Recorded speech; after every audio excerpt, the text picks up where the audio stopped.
Well, hello and welcome to this episode of the Terri Cole Show. I am so excited that you are hanging out with me today. Many of you have written into me and you want to talk about the holidays because in Canada they already had Thanksgiving.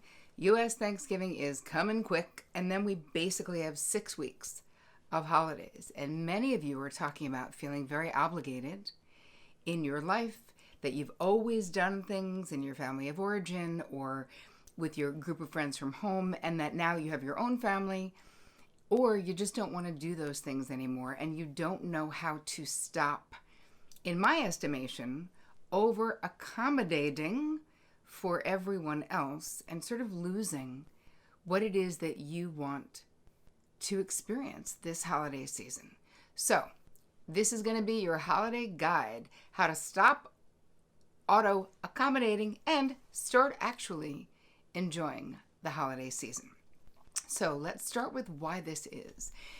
Well, we all have families. We've all had these experiences in our life of the holidays being a particular way. But then things change. You get your own family, your parents grow older, or whoever's house it was happening at. And maybe for many, many years, you've been doing this and not actually thinking about, do you enjoy it? What you're doing? Are you enjoying it? I think that so much of the time, especially if you're dutiful, and so many of you in this crew are loyal, dutiful, you do what you think is the right thing.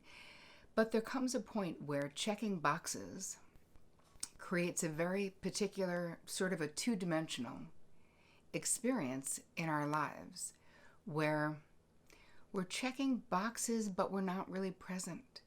And I know this in my own life, and I know that I'm getting too busy in my own life if everything seems to go on my to-do list, but I'm kind of resenting all of it. Anybody? Have you ever had that experience where even the things that used to bring me joy or should be fun, supposedly, are things I just don't want to do? I literally want to opt out of all the things, but I'm too dutiful to do that. But the question is, if we show up with that feeling of like, I just need to get this done, I just need to get this done, what we're really doing is throwing away our ability to have present moment consciousness throughout the holiday season. So in this episode, I'm going to give you some ideas of how you can simplify and not overgive or overfunction or overdo so much throughout the holidays, which you might be used to doing, right? And that really leads us to the auto-accommodating. I did a video on that, an episode on that, I don't know, like maybe 2 months ago, and it went viral. Just auto-accommodating itself. This concept that we don't even know how much of the time that we are scanning all situations to see where we can like lessen someone else's burden or help or be of value in some way. But it's like being codependent with the world. That's what over accommodating is like. It's not even just doing it within your family system or your friends or your partner. Because I shared an experience of being at my hair salon and I was concerned about taking up too much time at the sink because there was a lot, and I was like, wow, if I'm still doing this, thinking that, using my bandwidth to think about how the salon line sink is running, yeah, I need to not do that. There's no point. And even and at that point I said something to the woman who was washing my hair, and I was like, when I'm happy to sit over there while if you need the sink, as if she wouldn't know to move me if she needed the sink. Like, oh, I don't know. Anyway, I think all of us, from your response, because that video was viewed 120,000 times in like a month or something, it really definitely hit home. So I figured I would talk specifically about how to stop over accommodating around the holiday season, because we have so much more interaction usually with our family of origin around the holidays. And sometimes it's more interaction with old friends, people we don't see often. And there's all of these pitfalls that we can get sucked into if we don't have some kind of a proactive plan. So I want you to think of this episode as your proactive plan, and I'll have a little downloadable guide that you can get afterwards. So if you're watching or you're listening, don't worry about it. I'm taking all the notes that you're going to need to have for this. So let's start with, how can we simplify?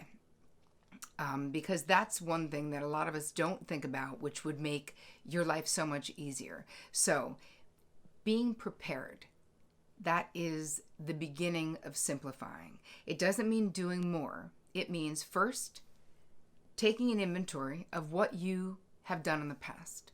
So before we get prepared, let's do that first. Let's do an inventory of, normally around this time, these are the events that you go to, these are the dinners maybe you go to, maybe you throw a huge holiday thing, whatever it may be, whatever it is that you celebrate. But I want you to get a list, and then you're going to really be honest with yourself about what are the things on that list that you do because you're worried about what other people will think, or because you've always done it, but really you're not feeling it and you don't want to do it. And that may be a lot of things. And then, then we look at that list and we go, well, are any of those things on that list important to my partner, important to my children, important to my parents, or people that I love and that it matters to me how they feel about it? That can't be everyone in the world, but there are the select people, the VIPs in our life, the people who we want in our inner circle. And so some of those things, they'll stay on the list. Even if you go, not my favorite, don't love it, but whatever, I'll do it. Because, we all make compromises to live in a civilized society, but also to be in a family system. So it's not about not compromising. I just want you to do it mindfully. I want you to choose to do it. And then look at the ones that you really don't want to do, and that it's only obligation or a sort of habitual behavior, and they're going to be on the maybe out list. So you're going to give yourself permission to not do all of the things that you've done in the past, and also on that list, what has been required of you. Right? So if you've always overcooked for someone else's party and brought 4 things, maybe you're not going to do that this year. Maybe you'll do something simple that you can do morning of, or something simple that you can freeze and thaw out morning of. And it's okay to just get in touch with that person and say, hey, we're still going to come, but actually I can only bring 1 dish this year because of my schedule. Let them know. And again, this requires boundaries and it requires language, but you can do it. And again, we're waking up to all the ways that we auto-accommodate other people. And a lot of times they don't even appreciate it or don't even want us to. And we end up feeling resentful of them because of what we're doing. So that's the first step, is doing an inventory of sort of your obligations, the things that your obligations and your the things that you do this time of year, your parties, your invites, your traditions, your family traditions. And then the next one is to think about preparing for the holidays ahead of time. So being unprepared makes it all so much more stressful. So think about, what can you do ahead? Are there things you can prepare ahead? Please do shopping ahead if you even still give gifts. I mean, a lot of people don't. It's like gift cards.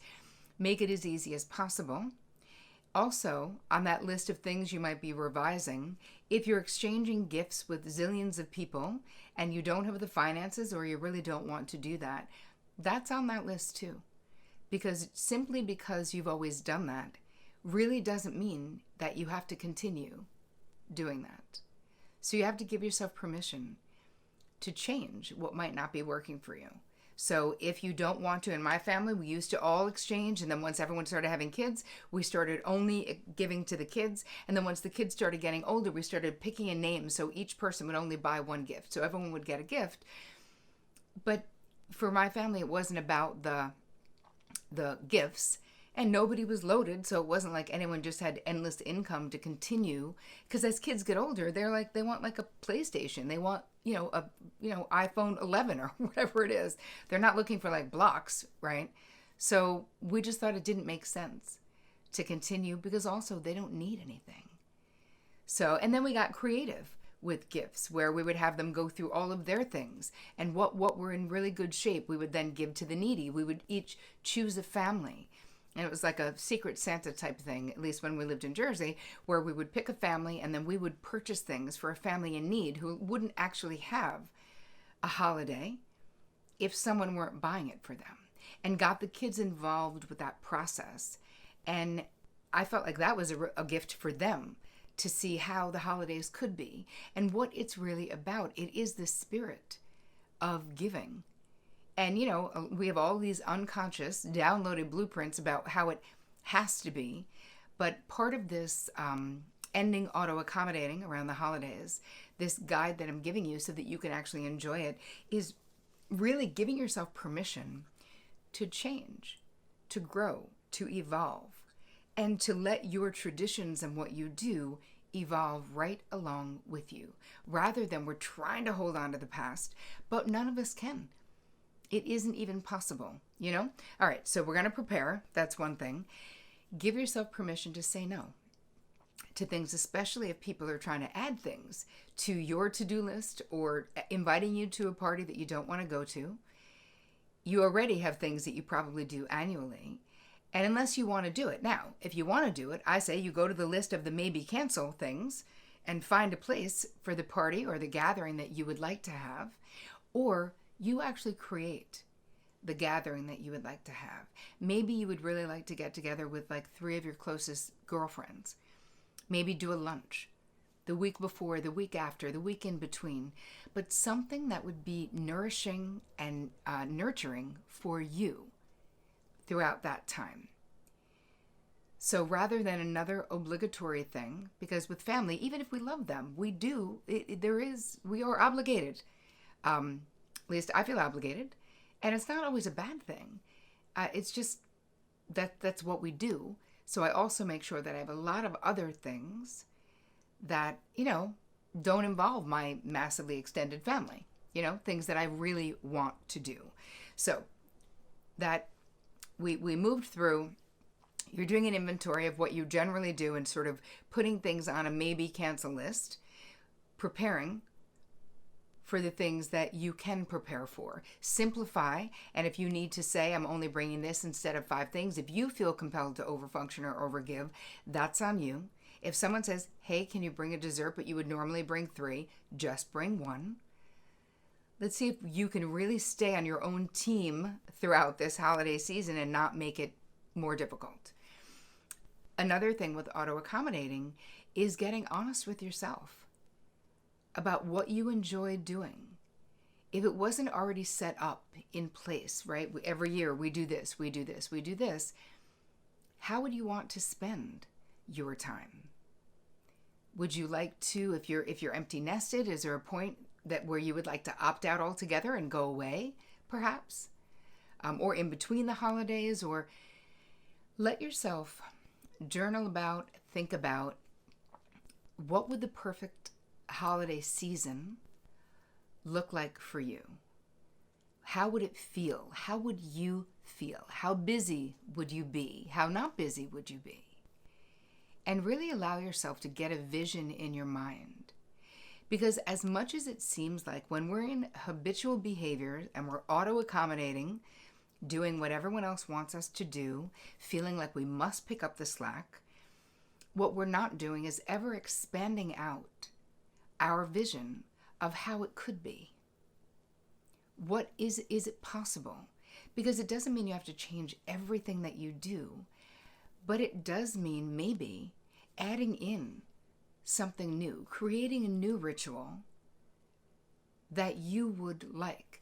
Last year, Vic and I went to, or was it last year or 2 years ago? God, I don't even know. But it was actually on Christmas Day. We went to Kate Northrup and Mike Watts, or Kate and Mike Watts now, their house. And I know Kate's mom, Christian. Like, there was a bunch of people I knew was going to be there. I know her sister, I know her friend Heather. It was so much fun. And we'd never done that before. We'd never been anywhere but either like with my family or Vic's family actually on Christmas, because we weren't seeing the kids until after. Because, the grandkids are old enough. They want to be home. Santa's going to come to their house, And I feel not attached to that at all. And it was actually super liberating and really fun. And this year we're going to do more of a family thing with extended family, going down to New Jersey. So I like the idea of also being flexible and not having to do the same thing every single year. There was something way liberating about really doing something completely different that made me, I sat down and journaled and reflected on, how do I want it to be? And I knew how it would be when we would be with the kids and the grandkids, and that would be great. But now that I had this new thing that I could sort of create, I got really dialed into, how do I want to feel? I don't want to feel rushed. I want it to feel kind of luxurious. I want to be able to rest. I want to eat good food. I also want to exercise and go snowshoeing or whatever it is that I want to do, which in the past I hadn't really given myself the creative opportunity to even think about, like, how do I want it to be, because it's always like, well, this is how it is, you know? So I feel like it doesn't have to be an either or proposition. So that last bit, I'm going to ask you to really write about how you want to feel. And don't worry, I'll give you all the prompts in your little holiday guide. But I want you to think about, how do you want to feel? What is important to you around this time of year? What does it mean? For some people, it means giving back to society. For some people, it means communing with family. For some people, they don't like it. It has, there's like a blue holiday feeling that a lot of people have throughout the holidays. It seems to be a time where people will look at their lives, and if it isn't exactly the way they want, they feel very sad. Or if you've recently lost a loved one, you know, going through those first holiday experiences after the death of someone that you really loved can be so painful. And for some people, the holidays were always depressing. And there are actually, you could go to meetings of other people, and a lot of churches and non-denominational places like Unitarian type places will have services, and they call them Blue Christmas services, that are specifically for people who don't really want to sing Deck the Halls, but do want to be with other people. It can be a sacred time, even if it's not happy for everyone, right? That's okay. But there's ways to self-soothe. And over-accommodating is not soothing. And I feel like if this is something for you, that the holidays kind of kick up some sad or negative feelings, you really want to be mindful to not over-accommodate throughout the holiday season, because you really need your bandwidth for you. And if you could put that energy into self-care, into doing something that feels nourishing, that makes you feel happy, that is self-soothing, that would go so much further than sort of just muscling through or pulling yourself up by your bootstraps to do what you've always done. Maybe give yourself permission to feel the way that you feel, and instead of making yourself wrong for it, maybe just honor it. Let it be a low-key holiday season if that's what you're experiencing.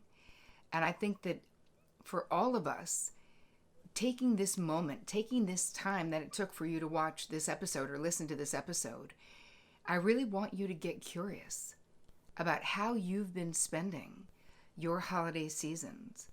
And are you addicted to the rushing around and the last minute shopping and, you know, the stress of it all? And if you are, maybe you don't want to stop over accommodating. And I swear to you, there will be no judgment on that. I would also not like to listen to you complain about it. But for some people, that's part of what makes it exciting or interesting. I'm definitely not one of those people. But I want you to know what kind of a person you are. I want you to think about what kind of a holiday season you would like to have. And the last 2 cents I have on not auto-accommodating and not overgiving or overdoing throughout the holidays is to really think about keeping your drinking and your eating of crap food. Be mindful. Don't let your healthy ways fall apart. And I'm not saying stress yourself out, but I mean, we know sugar is a depressant. We know that alcohol is a depressant. And if you use the holidays, so much of the time there's so much more drinking, even if you're not an alcoholic, there's so much more drinking because this is how people are socializing throughout this time of year. And I say be mindful of that as well, because what you're putting in your body will 100%, of course, does 100% impact the way you feel physically and emotionally. So I'm not saying don't eat any cookies. I'm just saying don't eat all the cookies, and watch what you're drinking. Watch how much you're drinking. And another thing, all right, this is getting too long. I'm gonna stop adding things. But the last thing that I want to say is, well, the last two things. One is, if you're the person who overdrinks, please stop. It's super boring. People hate it. Thanks. Okay. And if you're confused, like, oh, am I that person? Ask the people in your life. Do I overdrink at parties? They'll tell you. If you know there are family members or people you're definitely going to see who overdrink, give yourself permission to not interact with them. Be like, what's up, Uncle Bob? And that's it. Move along. If he tries to chew your ear off, telling you some bullshit he's already told you, and he's not going to remember, or saying something inappropriate, it is not polite for you to sit down and let that person do that. It really isn't. It's like self-abandoning in a way that is completely unnecessary. So trust me, Uncle Bob will find someone else to torture. It does not need to be you. So don't be so polite that you allow a drunk to take up 2 hours of your night at a party that could be fun, but now is not, because you're stuck with Uncle Bob. You know what I mean?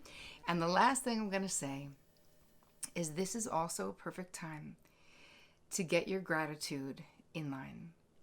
So the last little bit in our little holiday guide is really, really focusing on everything that is right in your life right now. Nothing will ever be perfect. Life is messy as hell, and we all know this. But being able to be grateful for big and small gifts that you have in your life right now make everything easier. It's a great place to come from. It builds up goodwill within you. It releases dopamine. It makes you feel good. So really get a gratitude practice going if you haven't been. Even if you're stressed out, you've got to really be a bit of a silver lining detective. Like, what are the things I am grateful for, even though maybe this day was a crap day? But there is always something.